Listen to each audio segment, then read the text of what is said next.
Hello, everyone, and welcome to this week's edition of the Pools Pod.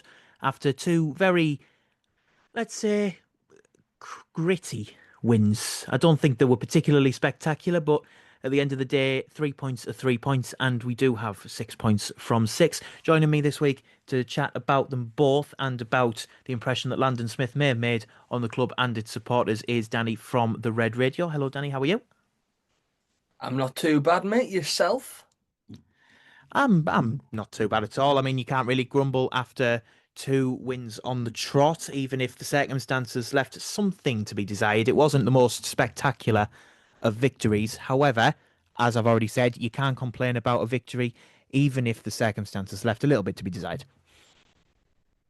No, you can't. And I think, especially the point we are in the season, just get over the line. I think you need to put a run together at some point, and there will be periods in a run where you'll play well, and you may not get all three, or like these two games where you don't play as well, but you get over the line.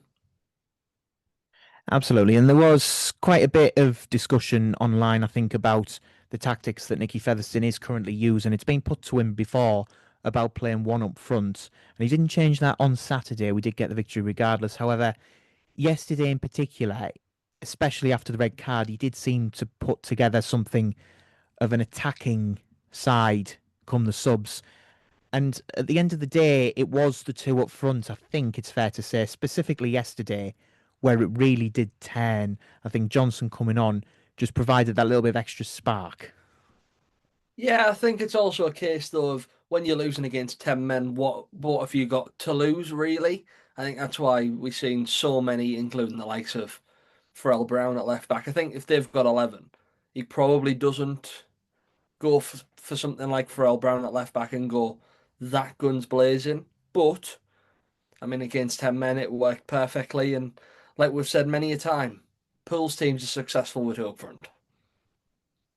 Yes, absolutely. It's become something of a cliche with this podcast, saying that successful pool sides go with two up front. Fingers crossed he looks at it later on in the season, starting with Brackley on Saturday. But we'll start with the victory against Altrincham on Saturday, the first home game of Landon Smith's tenure. He obviously came over for these two home games in the space of a few days. You spoke to him on Friday, and we can hear from him now. Landon, welcome to Hartlepool United. Bit of a crazy day for you. Yeah, it's been a whirlwind, but we're here. You took over on New Year's Day. How's the first sort of couple of weeks looked for you? It was humbling. It was great, very very gracious in all the support, everything we received. But it's been good. And I think the main question that I know I've been wondering, a lot of the other fans have been wondering, is why Hartlepool? The club speaks for itself. It's got history, legacy, and it jumped. It jumped. It didn't take me long to figure it out that this was a spot for me. And obviously, with the club, the main thing is the fans. And starting off with the fans, the previous regime had quite I think it's fair to say, rocky relationship with the fans. How high up on your priorities personally is it to really build that connection? Yeah, it's high. I really look forward to learning. I think the part for me is I'm coming in completely blank slate, and I have to start from scratch with my understanding of the club culture and where this goes. And transparency is another thing that a lot of people speak about. Going forward, is that something that you can really give assurances about, that the fans will be able to see the club be transparent with information and things like that while you're in charge? Yeah, openness, accountability, clear direction for where the club's going to go. And fan groups as well, just the last one while we're talking about fans. Despite having a number of these fan groups, sometimes they tend to feel sort of really divided. How nice would it be, and how much are you looking forward to trying to pull everybody together and really, really get this place absolutely bouncing? I think I look forward to meeting with everybody. The most important thing for me is truly getting a feel for what supporters actually want, where they want us to go, so I can respect that. You're looking to really give fans a voice, then use these groups to to push everything forward that the club does? Yeah, I think engaging in meaningful conversations in a consistent fashion is the best way for voices to be heard. And just on yourself personally, and when a new owner comes into a club, there's often a lot of changes, and you talk a lot about the heritage. Sometimes when a new owner comes in and makes these changes, it can sometimes impact that heritage. Has there been any discussions in terms of changes that you're looking to make towards the club, or when you do make a change, how do you go about making sure that that's sort of all respected?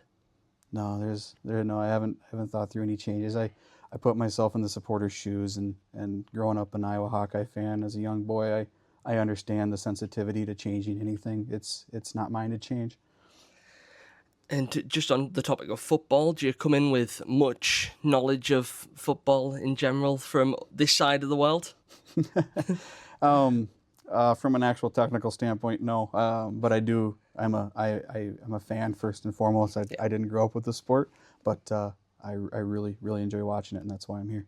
And talking heritage, you mentioned in your open letter to the supporters how important it is to really hammer down on the heritage of not just the club, but the town and the people as well. How much have you managed to learn about Hartlepool as a place in what is a really short period of time? As much as you can online, plus the experiences I've had today. Met the head groundskeeper today, and I can tell you it's reminds me very much of a lot of the guys I grew up with and a lot of the gentlemen I worked with growing up. So I very much look forward to it. Have you got many plans while you're over here to see all of the sights that Hartlepool can bring? Yeah, I mean, we're going to both these games, and yeah, I have a lot of digging in the next few days. So it's gonna be more work than sightseeing. And you mentioned you're at the next couple of games. How often can we expect to see you over here? Is it going to be quite a regular thing, or will it be special occasions? Oh, it's to be as regular as I possibly can while still balancing family life. I have a young family and still have some affairs to clean up. But yeah, I form a business and focus this solely once I've exited. And you mentioned your business skills. What's your sort of approach to coming into a club when you've not really been involved in football before at all? Is there any skills that are really translatable, or is it starting pretty much fresh? Besides respecting and honoring what's already here, what I look to do is add value to what already exists without changing it, while respecting it. So what I look forward to most is what I can bring to the table. And you mentioned that you're an Iowa Hawkeyes fan over in America. Well, I'm sure it's the same over there in terms of the town, and the place can really feel that pride when the team is doing well. Do you have any plans already to make sure that we can keep that connection between the town and the club, and how to really build on that pride? Well, just respect what's already here, because it's strong enough as it sits. I think from here it's just how much we can support the culture and the club, and as long as I can keep continuing to learn, I expect to get a good feel for things and get feedback from the fans and not to the fans. I know you've only been here a short period of time, but presuming that you're still in charge in 10 years' time, for example, how would you want the fans and the people of Hartlepool to look back on the Landon Smith era at Pools? That I did right by the supporters. That I didn't alter anything without them feeling part of it or supporting, and I left the place better than I found it. And on to some questions about the staff that are currently at the club. A lot of people are already looking to see if there's any changes made. What's your approach in terms of the off-the-field staff? Are you seeing what sort of staff are at the club, seeing what you already have to work with, or can we expect wholesale changes bringing in your guys? Yeah. I just got here, so I think the majority of it is actually just learning what's actually going on day to day. I got to get a feel for it myself. And how important is it with these staff? You mentioned the likes of respect and things like that, but to use all of the trades you've learnt in the business world when handling new staff that you haven't brought in as well? You're gonna have to repeat the question. I don't know if I follow. So when it comes to the off-the-field staff, how important is it to use all of the skills that you learned through the business world when handling staff that you've Oh, not sure. necessarily brought in? Yeah, sure. The best thing I can do is just get to know everybody, find out where the needs and support is most needed, and provide it there. But yeah, it's gonna take me a bit to get my feet underneath me. And speaking about on the field now, the meat and bones of the football club, really, you gave your public backing towards Nicky Featherstone. What does that look like in terms of the rest of this season? Are you already sort of giving him a pot of cash per se to bring in some new players and really give a push this season, or is that eye already on next season? Oh, I support Nicky 100%. This season still matters, and I look forward to chasing a playoff spot. And we're going to do our best to utilize efficiently with the club's resources to set us up for success. We've seen with the likes of Ryan Reynolds and Court Wrexham, where they've come in and really just thrown money at the divisions. What's your approach to getting the club back to where we belong? Is it going to be that approach, or will it be more of a slow and steady? Yeah, it's going to be more of a slow and steady approach. Feasibility, sustainability, that'd be the two main focuses. We don't want to get to the EFL. We want to get there and stay there. Yeah, and what are the long-term aims? Is it the Football League? Are you looking even higher? Are you looking towards maybe the Championship, anything like that? Or is that just get your feet under the table first? Yeah, I think this is a walk before we run type of thing. So yeah,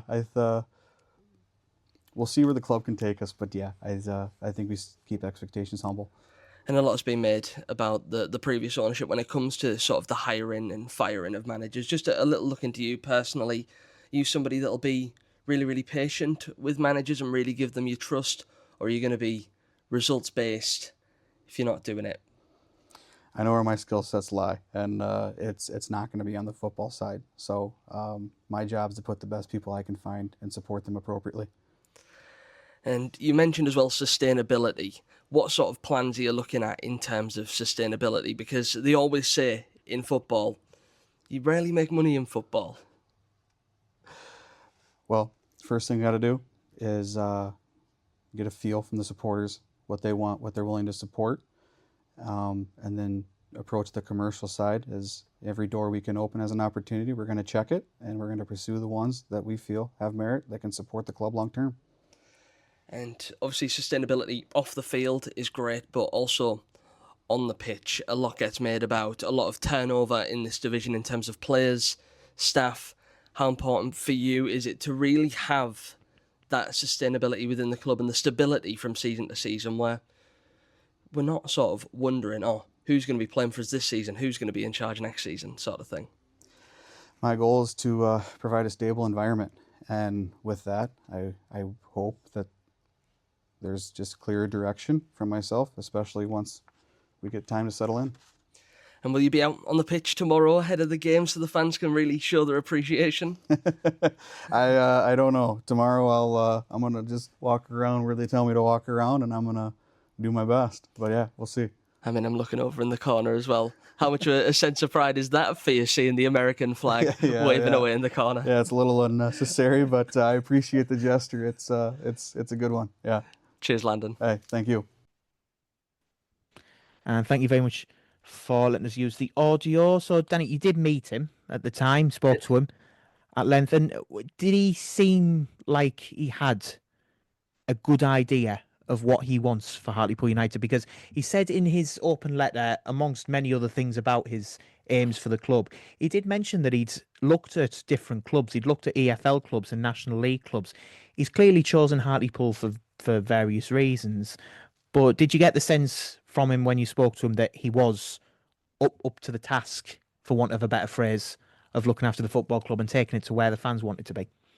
Yeah, I think, and it's a good thing that you mentioned the fans there, because I think that's the biggest thing that I took away from my chat with him, that he wants to do right by the fans, and I think he sort of feels a sense of this town being similar to sort of the area of where he grew up in terms of the people, working people, hard-working people, and I think that's the big thing for me, that in comparison to what we have had over the last couple of years, where I think the term I'm going to use is rocky, to say the least, between think I think pyro Rocky's and the safe term. Yeah, so I think the big thing is he wants to do right by the fans, and well, that will only help not just with giving him a bit of time because it's not going to be an overnight fix.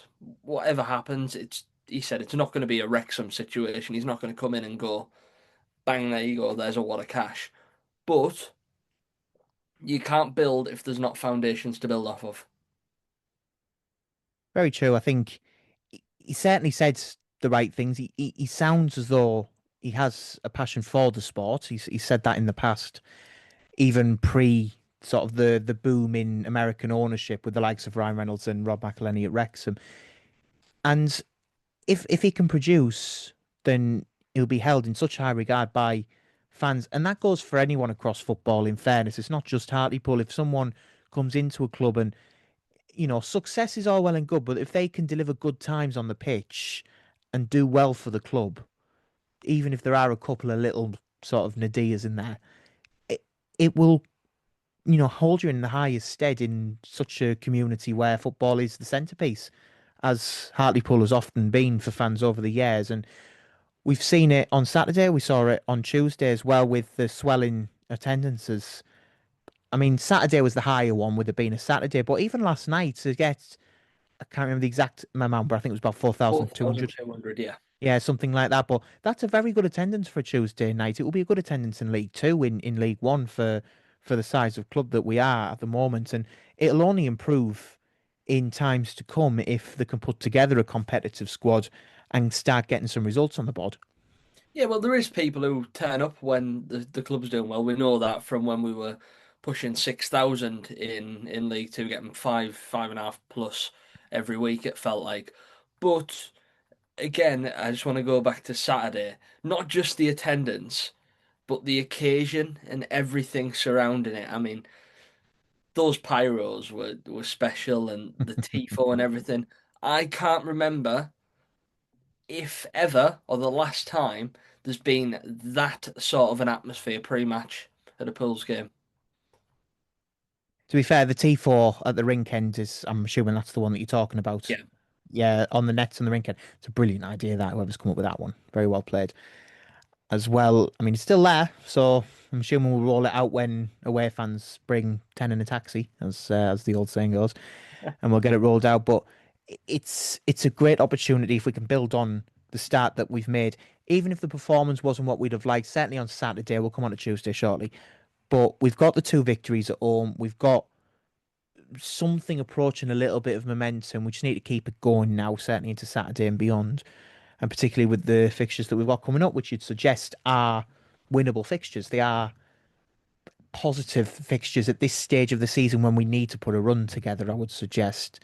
But with Saturday, did you ever feel as though, I know it's Pulls and I know there's every chance that we can ruin any occasion that we've ever had, but did you genuinely feel, look, just looking at the game, that Pulls were going to lose that game at any point?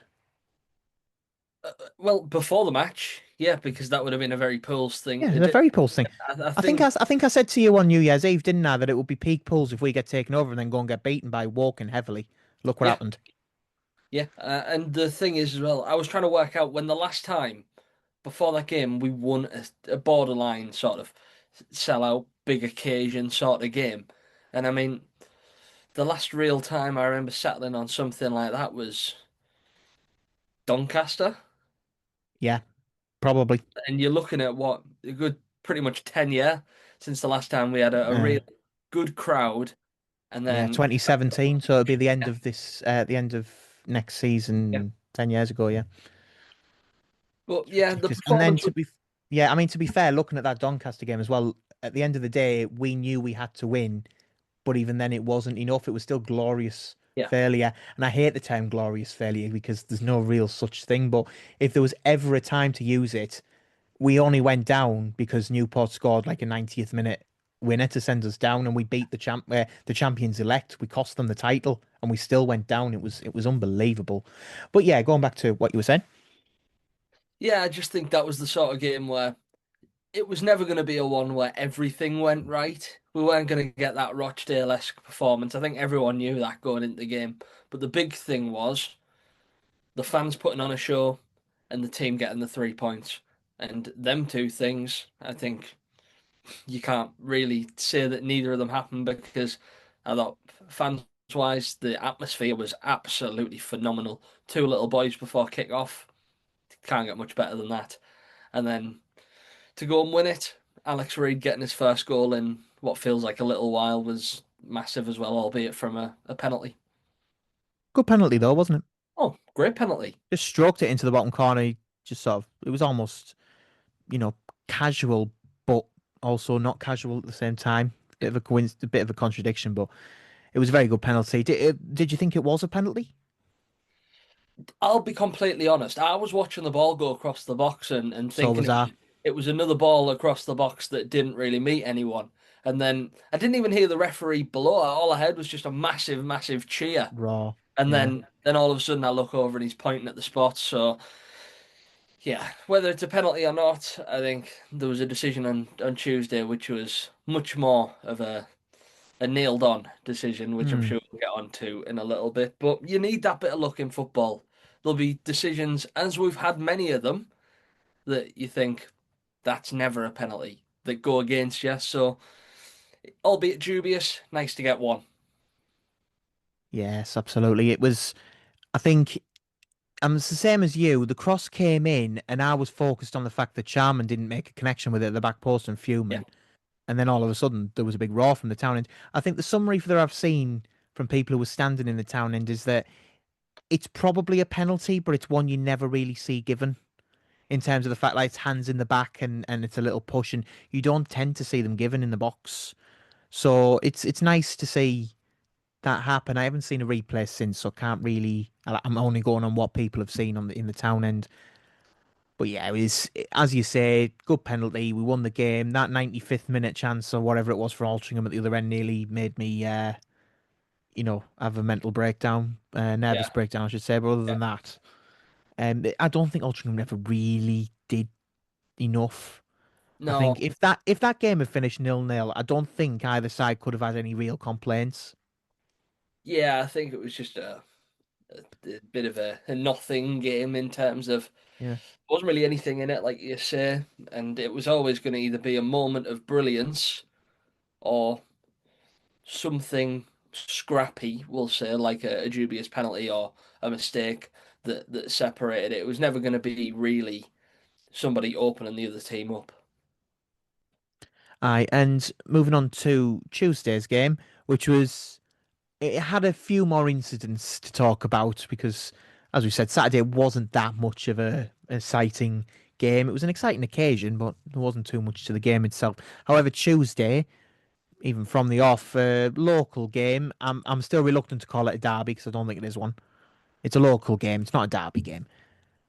And Gateshead coming to the Vic, having lost 13 on the bounce, having lost 10 on the bounce in the league, having been, I think that tweet after the beat Wimbledon, saying how class they are at football, I think since then their entire footballing season has gone completely downhill, You which beat is, football karma, if you want to put it that way. And of course, what was it, 12 minutes in? Yep, yep, Yeah, 12 minutes of in course. corner. It was entirely predictable, wasn't it? I think from the corner, just fairly simple, really. Crowded around the keeper, got the first touch, and it went in the back of the net. So from that point of view, I think the first half was particularly frustrating. Before we come on to the second half, just to talk a bit about the first half, it was a matter of huffing and puffing, but to give a bit of credit to Gateshead, there was a lot of endeavour in their performance when they had 11 men, and we'll come on to that bit shortly. But while they had 11 men in the first half, they put their minds to it. And Pulls, although they had a few attempts on target and a couple of chances, they weren't really golden chances. And I think Gateshead can be pretty pleased with the first half performance. Firstly, Yeah.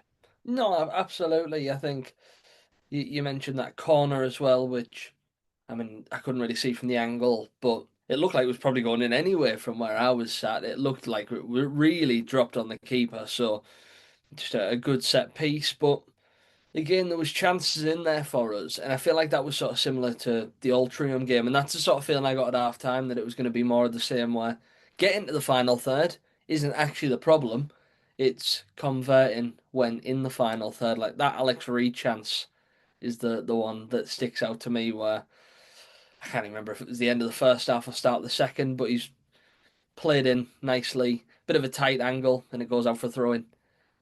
That's the sort of chances that we were getting. They were all real half chances, but again, the first half, the one person I'd highlight was Luke Charman. I thought he was very, very, very 100%. good again.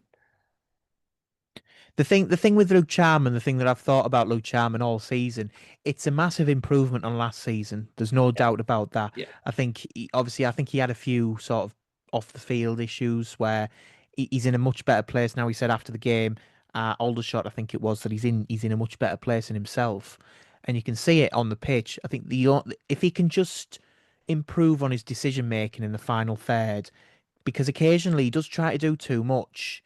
Whether that's because he doesn't have any options or whether he simply tries to take it all on himself. And at the end of the day, A, he can't do it all himself. And B, he seems to hold on to the ball for long enough that there's two, three defenders around him to take it off him. We've seen it quite a number of times. But when he's taking the ball and just driving at a man, driving at a defender, or even driving inside, he looks a very, very good player at this level, because defenders don't really know how to deal with him when he does that. It's when he holds on to the ball for too long. I think if he sorted that out, that part of his game out, he would be a very, very good player for this level. yeah, and I think the thing you have to think is every player is at this level for a reason. Yes. Every player is going to have a hole in their game, wherever that may be. It'll be very rare that you find a player that doesn't, and if you do find somebody like that, they're not in this league for very long. So I think that's something that you sort of have to give and take with. But going back to him driving at players, no defender wants somebody who can cut in and score, which we've seen it countless times. I mean, I go back to that goal, I think it was Boston, where he played it in the top corner. But you know he's got it in his locker, so I mean, there's no real hardship for me if he takes somebody on and misses, or every now and then if he tries a little bit of something. So for me, Luke Charman's been the one real shock, I think, this season, because I don't think many people expected much from him this year. But yeah, very good player, and he could be, if he can start scoring some more, be really important as we go towards the final stretch. Absolutely. I think if we do go with wingers, and we'll discuss formations and such once we've spoken about the match, but if we do go with those out and out wingers, I think one of the problems we've had recently is that we're trying to play sort of midfielders in positions on the side. But Charman has been the one winger that has played on the wing consistently, and I think that it is showing because he's being played in his correct position and he's making the most of his opportunity. I think if you look at the second half against Gateshead, which we'll come on to now, again, we'll come on to the sending off shortly, but we'll stick with the formation first. Once that sending off happened, he brought on attacking players straight away, pretty much. He brought on Pharrell Brown, who I thought was very good at left back. If he keeps playing like that, there's no reason why he shouldn't be starting either, because he was very, very good, driving at people, taking people on, bit of trickery. I think there's that. I think Sadio Mane is well known for it in the Premier League when he was at Liverpool, where from a standing start, he could just breeze past you. Yeah. Like he stood there with the ball, and then within a flash, he was just off, and you couldn't catch him. I think he does that. Have that about him, Brown. Certainly from last night's perspective, and if he's able to produce that on a consistent basis, he could very well be an asset for the rest of the season. You saw Sam Falarin, by the way. What an Where impact since he's where come where where did he go on loan to? Somewhere in the Chelsea. Premier League. He's come back a completely different player to when he left.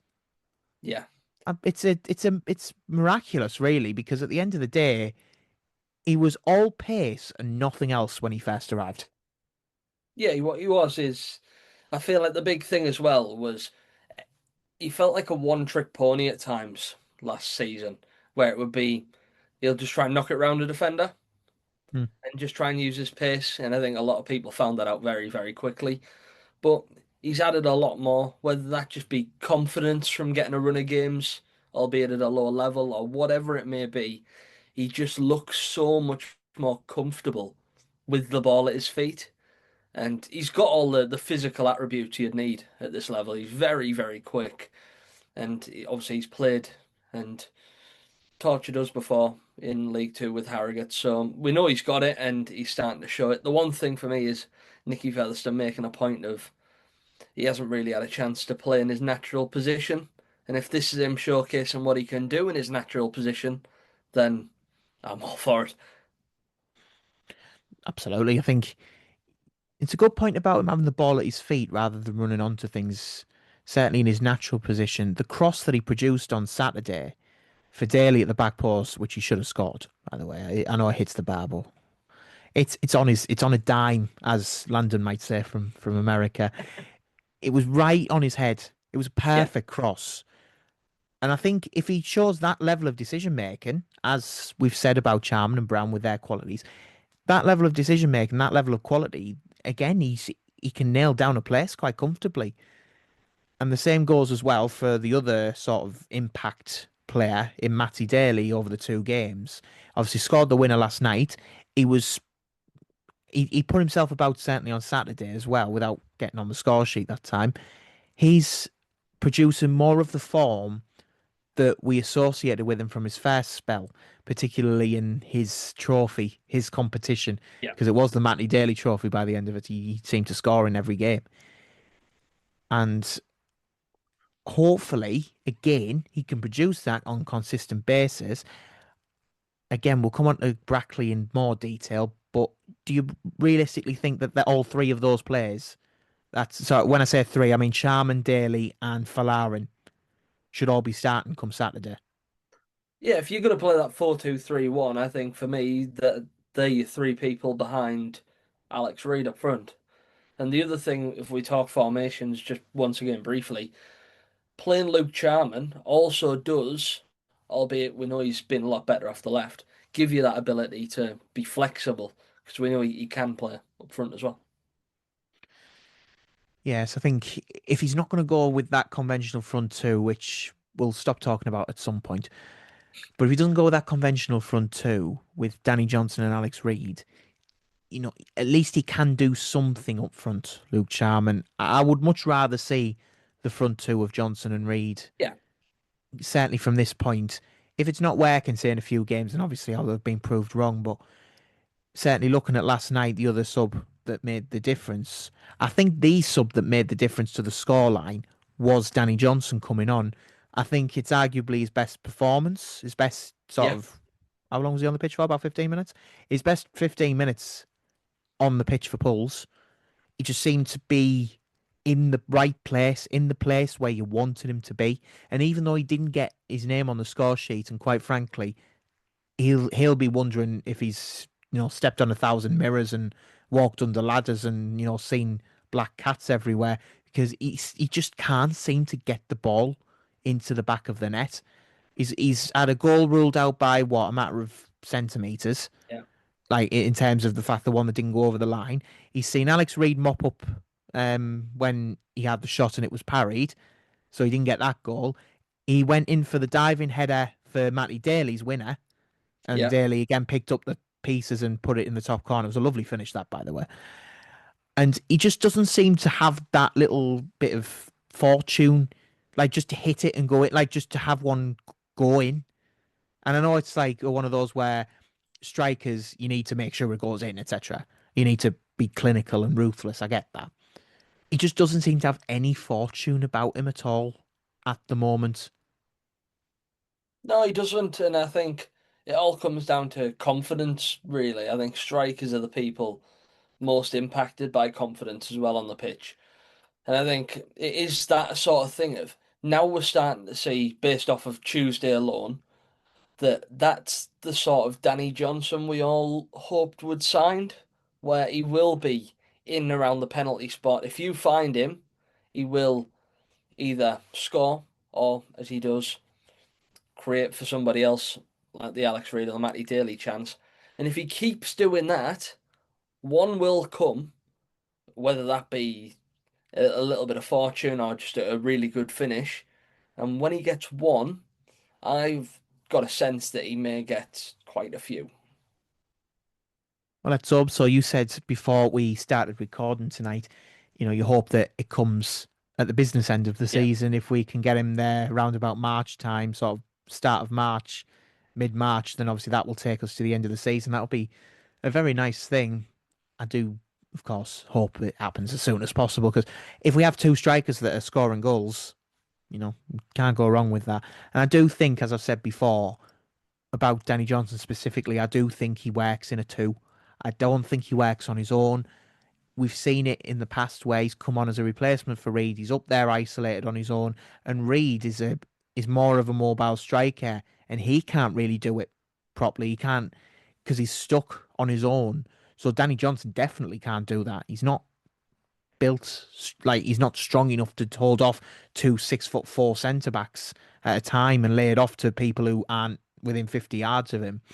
He needs someone up there with him to play off. And we saw it in August when Johnson and Reid were together, and even though Johnson didn't score, Reid did, and he profited off the Yeah. work that Johnson was doing in the box. So fingers crossed it goes that way in the near future. And to be fair to Nicky Featherstone, if he tries it for the next 3 games and it doesn't work, then I'll happily come back on here and apologise. Yeah, I think that's what people want to see. People just want to see it tried. But the other thing is, why would you try a different shape off the back of two wins like that? I know the performances weren't there, but he may be very well under the assumption of why change what's working in terms of impact. And then you run the risk of then you're just waiting for a loss, really, aren't you, to make a change? Yeah, well, in fairness, I mean, you look at what happened last night, it wasn't until they went to Yeah, two up front that the goals came.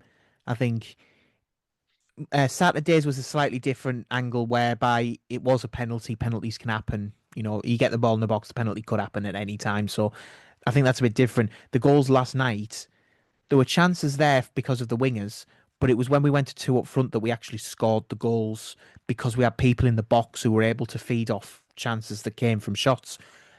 I don't think we have that with one up front. I don't think we'll ever have that with one up front. Not certainly not as much as two up front because there's no one there. They're too isolated up front, and it's very difficult to create those chances without out and out wingers. I think if he wants to do 4-2-3-1, he has to play a winger.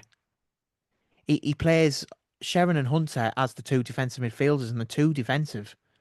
yeah, It's as if they're waiting for people to come onto them. They're shoving Miley onto the right hand side. That doesn't work. He's not a right midfielder. He's talking about Falarin not being a wing back and being played in the wrong position, and then he's playing Jamie Miley as a right winger.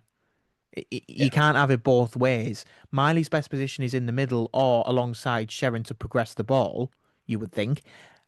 I would personally put Daly as the 10 if you're going to play a 10 because he's yeah. better, I think, at the moment than Campbell. Campbell did have a very good run, but he seems to have lost a bit of confidence again. So potentially might be better. I mean, by the way, that last night was a little bit harsh Oh yeah, I think when he was taken off. he didn't play well. I think he'll know he didn't do as much as he really could have. But that happens. That's football. Sometimes you'll go out there and things just won't happen. You'll do the same things the next week, and it might come off. So I think I don't think jeering any player off is really ever the right thing to do. And I just hope it doesn't knock his confidence too much, Campbell, because obviously he had that rough season last season where he got jeered off at home a couple of times as well. So I think, yeah, it's a tough one, really, because if you drop him in the next game, then what does that do for confidence? And yeah, it's a really difficult one, but we've seen the game against Halifax is the one I'll go back to where he absolutely ran the show in that game for us. Everything we did for, as you say, a couple of week period, really. I think it was about 4 weeks where every attack we had went through Adam Campbell. It was when Featherstone took over as Yeah. interim. It was in that moment where he seemed to put faith in Campbell. As it was as if he'd sat him down and said, "Look, I will play you. You're my starter. Now go out and prove that Why why you you should should be. be." Yeah. And he did at the time. He just seems to have lost that sort of confidence, if you like, that little spark again. And I think for the good of the team, you need to put the players who are making an impact because. To be fair, we're talking about Campbell's confidence. Matty Daly can quite rightly go into his to go into Featherstone's dressing room. Sorry, Featherstone's dressing room, Featherstone's office on Monday morning. If he isn't starting on Saturday and go, well, why am I not What do I have starting? to do? Yeah. Because like he's come on, he's made the impact. He scored the winner last night. If he comes on against Brackley and gets another winner, it's a matter of knocking on the manager's door and saying, "Look, I'm producing. Adam isn't. Why am I not getting in?"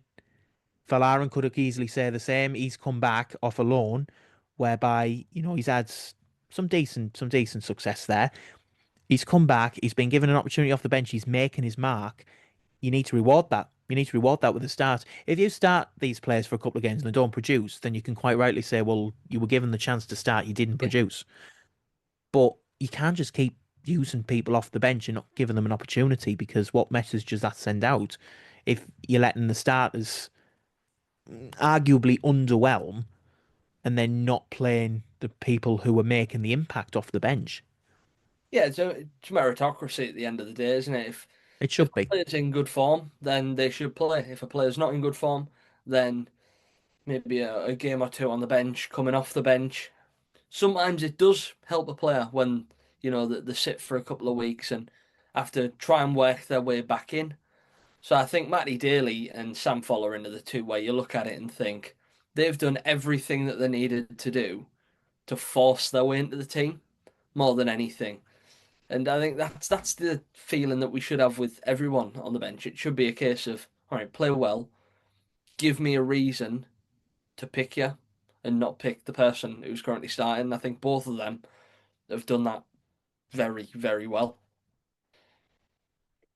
Yeah, I think hopefully Saturday comes round and there is something of a change just to back up what they've done. Speaking of Brackley, they were involved in a pretty decent game yesterday. I don't know if you saw the results from yesterday at Truro. 2-0 up, I believe they were, and Truro came back to lead 3-2. Brackley did get an equaliser in the end to make it 3-3, but there are certainly goals in and against Brackley certainly at the moment. So, I'm not suggesting go all guns blazing away at Brackley because anyone who went to Brackley last season will, I'm sure, have very PTSD coded memories, shall we say, Yeah. of what happened there. So, there is a balance to be struck, particularly away from home, but we've shown that we can do it when we have a bit of attacking thrust about us. So, it'll be interesting to see how he deals with that. Just looking at the new signing that we have made, people want more. Understandable when you want to coming in, and we are specifically lighting the left side of defence in particular, I believe. But the signing we have made is in the goalkeeping department. We needed it, given Yeah. that George Evans was recalled by Millwall. We couldn't go into the rest of the season with Adam Smith in goal. It's just, you know, I, again, I'll always say it. You can't have your goalkeeping coach as your number one. You just can't. No. So we've signed Nick Hayes from Southend United. It sort of popped up on the day of the announcement. I think it was Robbie Stellan who Yeah. sort of first reported it on Twitter, and I think Chris Phillips at the Southend Echo sort of backed it up Yeah. at the time as well.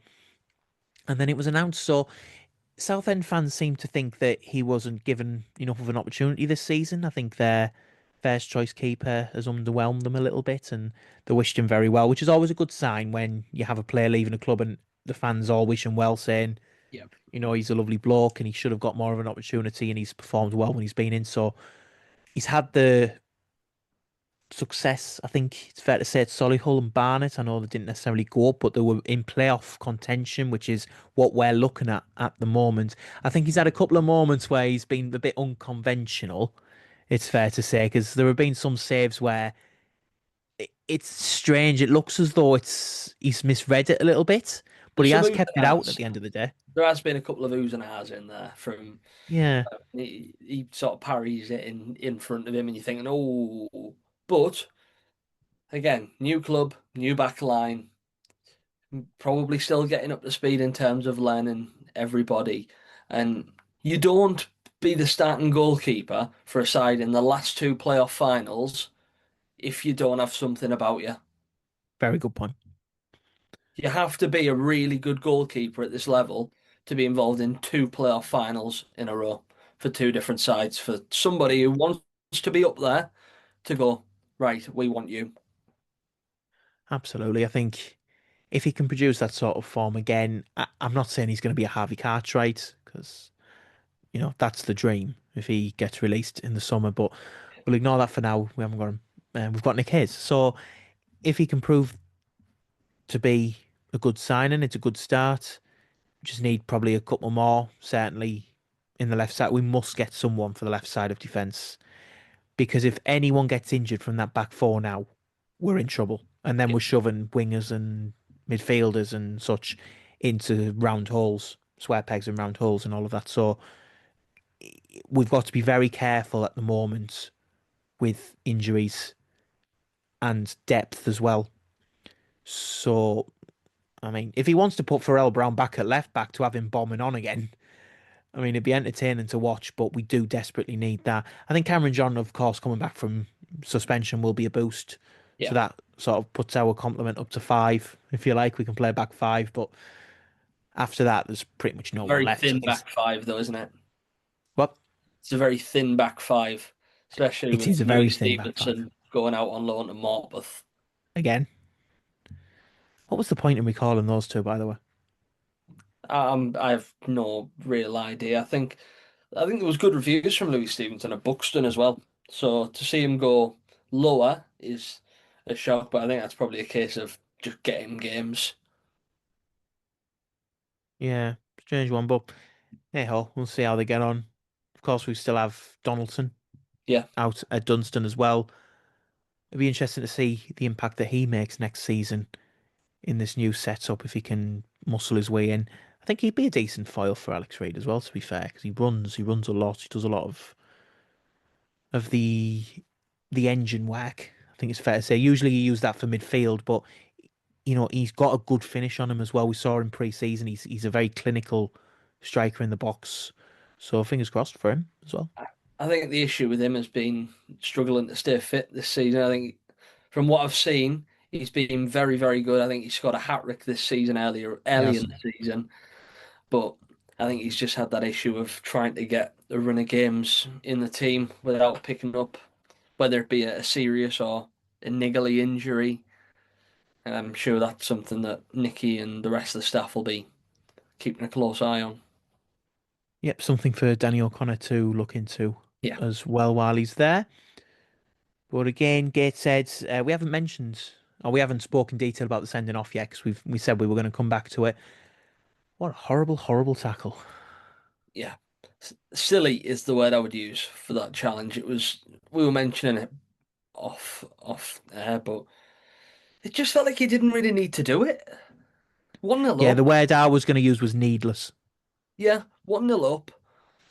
It's in our half or right on the halfway line at best. If he gets beat there, there's still people behind him. It's not like we're through one on one if he gets past him. So off the back of scoring as well, it just seemed unneeded, very unneeded to dive in two-footed. It's always unneeded to go in two-footed, but in that stage of the game, they'd started the second half very, very well, by the way, had a massive chance to make it two. And then Absolutely. from then, it just. I think I've seen somewhere they've had three red cards in the last six games now or something stupid Yeah, like they've had that. 3 red cards in the last 6. Yeah, that's just unsustainable if you want to be out of the drop zone. Yeah, it's funny that because we did say about Gateshead's Twitter about the class at football tweet in November, but Lewis Story returned from, I'm not sure if it's injury or suspension or something like that, but the tweet accompanying his goal was Lewis is back for about 40 minutes until he was sent Yeah. off, by all accounts.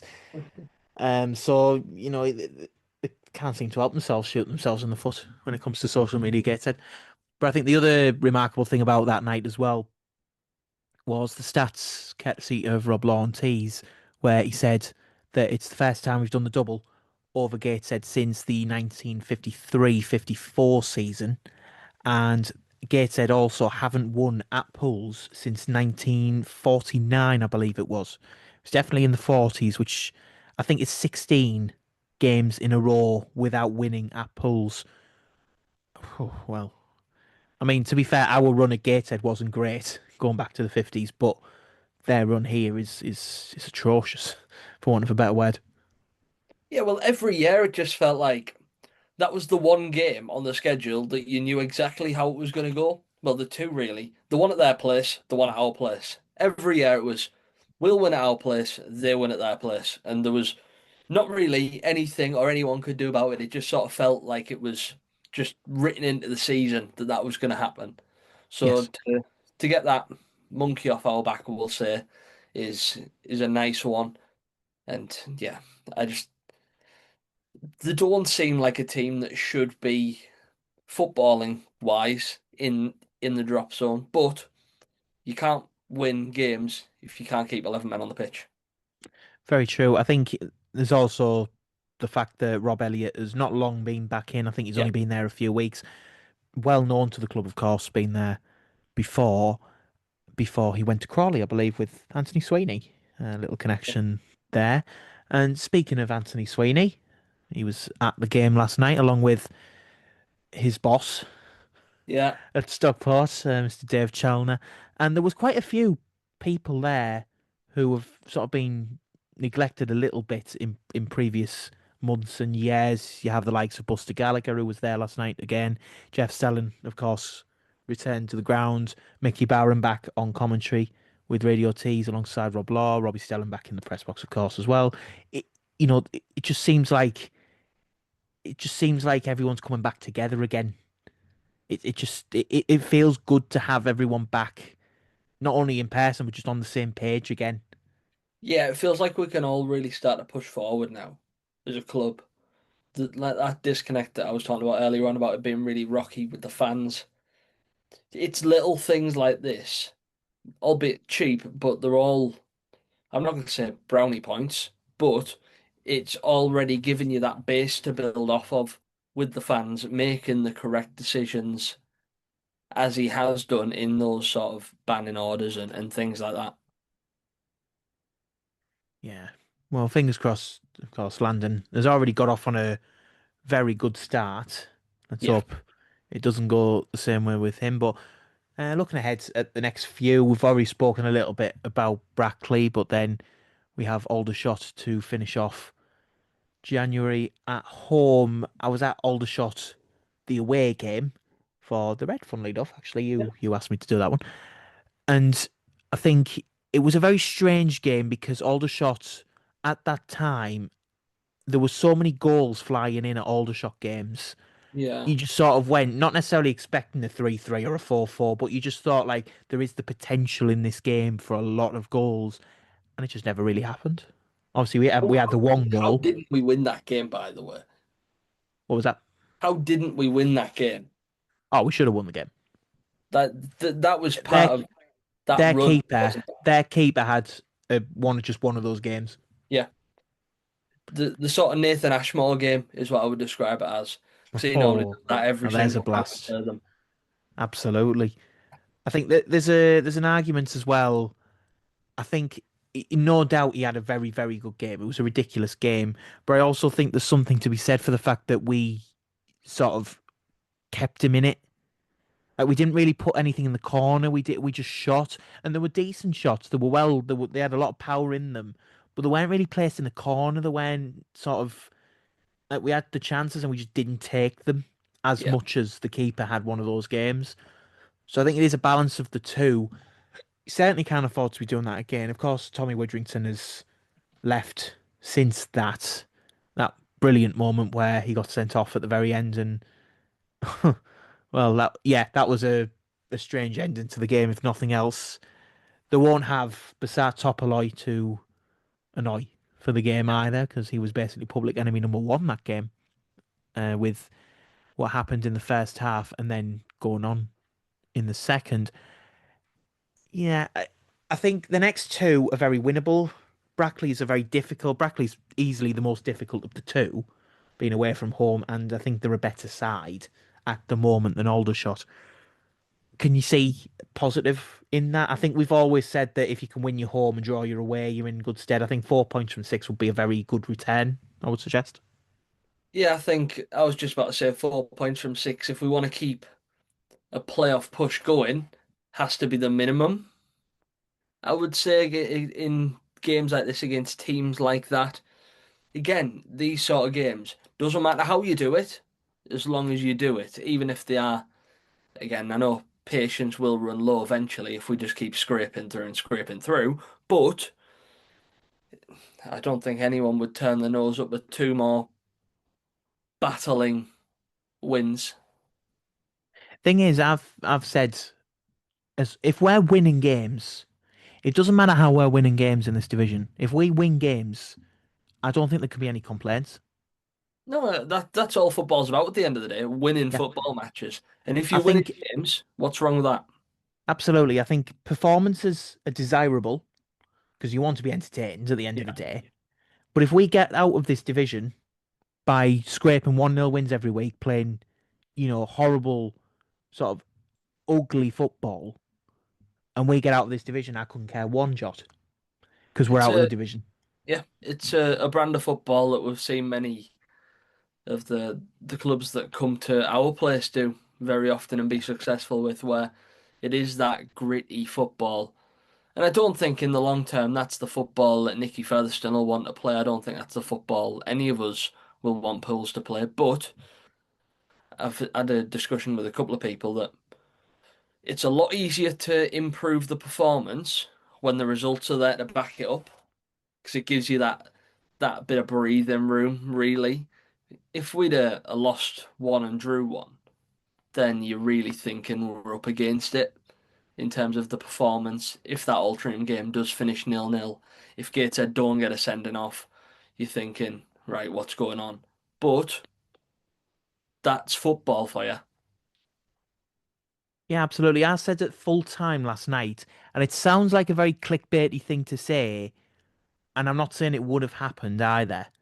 But I said after we'd won last night, if he'd have lost that game, it was a sackable offence.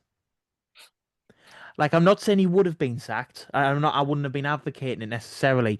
But the point being that we were playing at home to a team bottom of the league, having lost 13 in a row in all competitions. We'd set up so negatively at the start. If we had gone on to lose that game, especially given that they went down to 10 men, it's a sackable offence. So, Yeah. I'm not saying he was rescued because, again, I'm not suggesting he was going to get sacked at the end of that. But it was one of those where you thought that result is so bad if he It loses that wasn't like game. Darren Sall against Sutton when Manny D got a hat trick to, I think, what a lot of people felt save his job for a little bit longer. But they're the sort of games where when it's not going right on the pitch, good teams always find a way to win no matter what.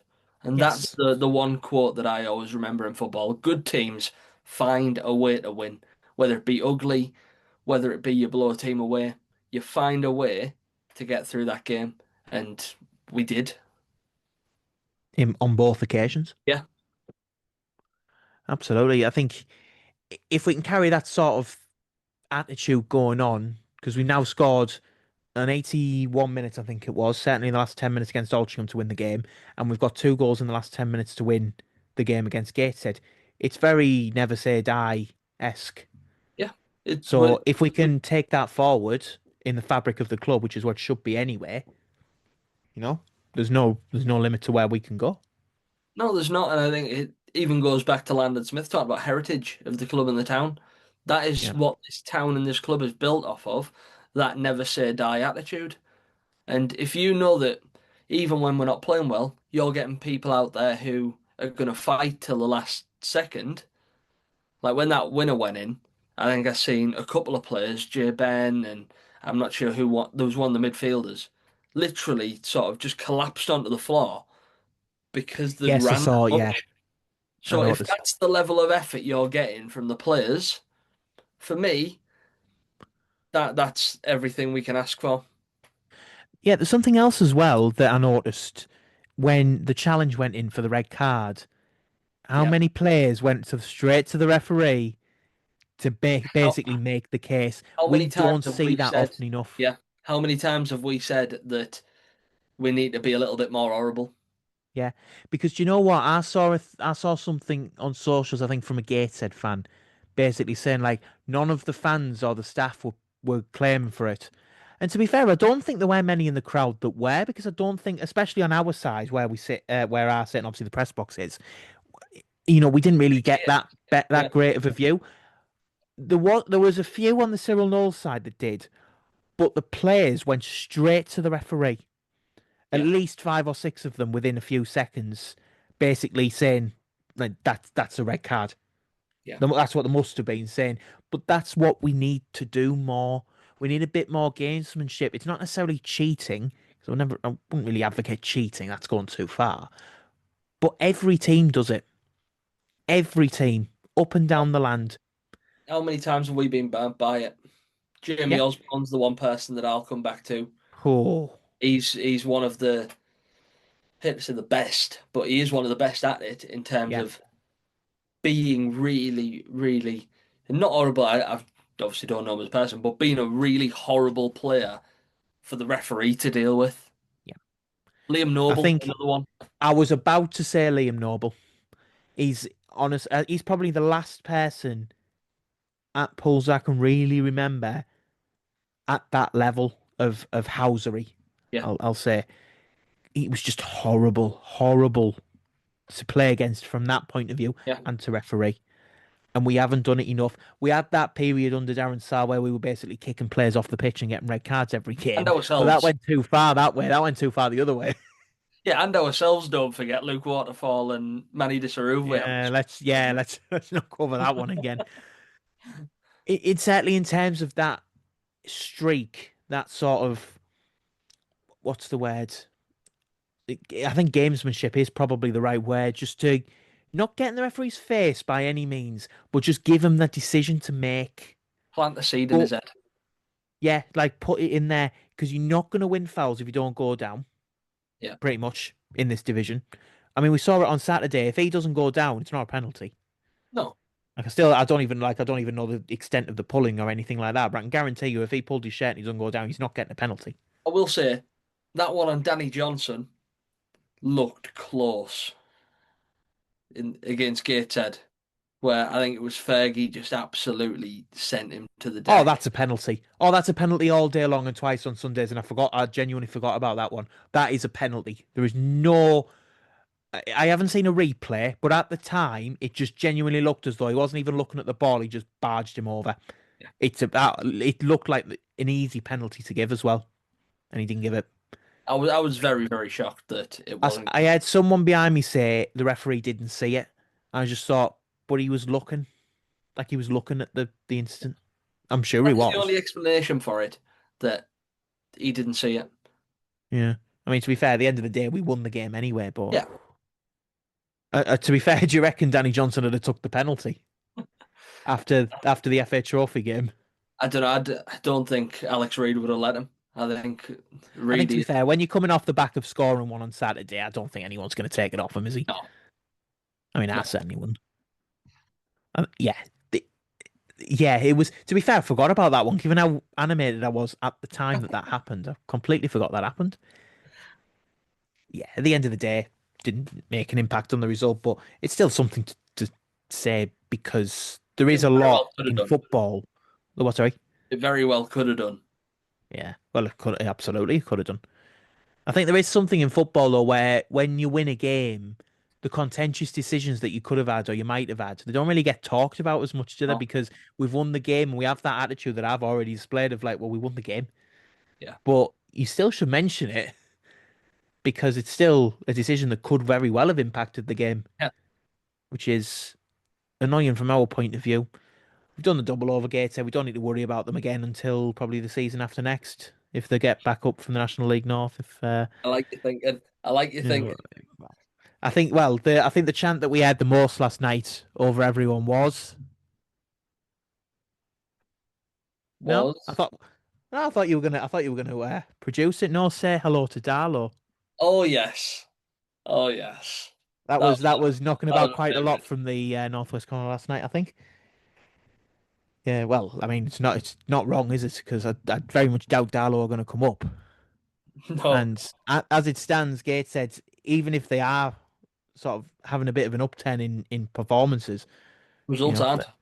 no results aren't. And at the end of the day, performances are all well and good, but when you're bottom of the league, They're you're not sort of doing gonna. the opposite of us in a way. They are a little bit, and I think again, I would very much rather have our situation Oh yes. than Every theirs. day. You want to get the results and not necessarily the performances, and not the other way around. Yes, and we are recording this on Wednesday night. It's important to note. So there are some National League games going on at the moment, which could impact polls. Halifax currently 1-0 up against Morecambe. You would expect them to go on and win that game. So our polls will be back down to ninth if Halifax win that game. Again, I would expect them to. It is at home. If they do, that means that polls have dropped to ninth on 43 points. Halifax back up to eighth on 44, and Southend is seventh on 45. The big rub of that, of course, is that Southend currently have 3 games in hand, which is honest. How can you have 3 games in hand? I Still in the just, FA Trophy as well, which could make it even worse. yes, it could, yeah. And for It's, me, it's getting to a yeah, point now where if they get any more games in hand, that could cause a real problem for them towards the end of the yes. season. Well, we've seen it before in the National League where teams end up playing sort of Tuesday, Thursday, Saturday, don't they? Yeah. Because they have so many games and they can't fit them all in. I think the saving grace that they have potentially is that Easter is the start of April because we've seen it obviously before where Easter has been like sort of the 17th or the 18th of April or like quite late on. Yeah. If it had been that late, obviously you're going to struggle to fit all of the games in at the end of the season, so they've had to get them in somewhere, and it would have clogged everything else up even more. York currently in front against Carlisle. That takes York top if that stays the way that it is. Again, Rochdale have 4 games in hand over us and Carlisle and the likes of that, but they have 3 games in hand over York, 2 games in hand over Bournemouth. I mean, how can I don't get it. That pitch in Rochdale's case is just quite frankly ridiculous. It's ridiculous. But that being said, it would appear that it is going to be ready for Saturday against Yep. Truro. It's their first game back there, so fingers crossed that's sorted for them as much as anyone else. Because at the end of the day, it must frustrate their own supporters that they can't get games on, and You never they're a want to bit have of to a play your home games elsewhere. well, no, not at all. They're a bit of a like they've become the butt of the joke for the rest of the season, for the rest of the league, haven't they? Where it's another Rochdale game postponed, it's another one postponed. It's the home of postponed games. Like you don't want that reputation. You want to be able to, watch your football, play your games on a Saturday. You want to be able to do that. Forest Green currently 1-0 down to Altrincham. That's a Shock. surprising scoreline Yeah. at the moment. Altrincham currently in. They'll move up to 17th if they win that game. Well, they'll move up to 17th if they draw that game. But that means that Forest Green are 5th on 54 points if they lose that game. Need to win to get them back up the table a bit. Because as we've said before, it is very tight at the top. Rochdale's games in hand may well come into play and they may win all of those games and sort of take a bit of a lead. But as it stands, there's only 6 points between the top 6. All I'm going to say is, if as the table stands now, if we were to sneak into seventh, if we were to nick that spot of Southend, we would have Carlisle in the playoffs. How about that for an occasion and At some Carlisle. atmosphere? Yeah, I think the worrying thing from my point of view is that we would lose. We would lose at Carlisle. yeah. I don't think we'd beat Carlisle at Carlisle. They're the last team that I would want to face in the playoffs away from But home. but that being said, you know, Forest Green away is a horrible fixture. Yeah, I think Bournemouth away is a horrible fixture. yeah. Can we play Rochdale away at Accrington again? I like that. I think every time we play Rochdale Can away, someone go and dig up their pitch and we'll move it to Accrington again? I think I said to be fair, I think I said to someone behind me on yesterday's game, it's basically a non-league stadium anyway, so it's nice that it hosted non-league football for a bit. Yeah, It was nice while it lasted, and we now have a 100% record against Rochdale at the Wham Stadium, yeah. which is a trivia question for years to come. I'm sure if anyone releases a Pools trivia book, there'll be sort of, mental facts about Pools. Pools beat Rochdale 2-1 at which stadium in 2024? Sorry, 2025. And the other game was Solihull 0, Rochdale 0 at the moment, I think. Yeah, it is. Wealdstone Tamworth has been postponed as well. Waterlog pitch. That was that Heavy for rains Tuesday evening. So they'll have a tidy one to get back in. Funnily yeah. enough, Wealdstone 12th, Tamworth 13th, both on 35 points. So it was nice. There's a bit of symmetry with teams playing each other. Got fairly different goal differences, but hey ho. I think, yeah, I think, there's every chance. I think it'd be very difficult for us to get into the playoffs because at this moment in time, I can't see Southend, not winning at least one or two of those games. I think one of those games is at home to Gateshead, Yeah. which you'd expect However, them to one of them win. is away to Rochdale, so it swings and roundabouts. That is true. But even to be fair, even if they win one of those, that means that the gap is 5. It would take them to have a poor run for us to have a chance. And But not only that, we'd have to take the chance. yeah, all we And as can do is control our own results. We control what we can control. If we give yeah, it a right go and we're there or thereabouts and we don't get in, at least, at worst, we go into next season with some optimism off the back of a positive run, looking attractive for players to come to, and then it's a win going into next season at worst. Obviously, at best, we sneak into 7th. yeah, it's going to be an interesting end to the season, as we've said already as well. Our end to the season is a very, very, very difficult one. So we're going to have to go some in the next sort of month or two just to keep up. Given that you'd think we'll probably drop points towards the end of the season when we're playing teams who more than likely will be in the running for the title at that point if the top 6 are as close as they are now, particularly the likes of Forest Green and Boreham Wood and Scunthorpe. I think we play Rochdale, we play. So there's a lot of teams in there that could well be going for the title.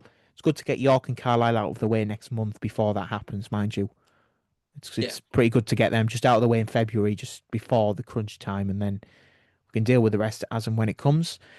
But it's all well and good, given that we've started the home section of Landon Smith's era at the club with 2 victories from 2. Thank you very much, Danny. I'm assuming you'll be at Brackley on Saturday. I will. I certainly will. And may God have mercy on your soul if it goes the same way as the FA Cup tie did last season. Oh, let's not tempt fate.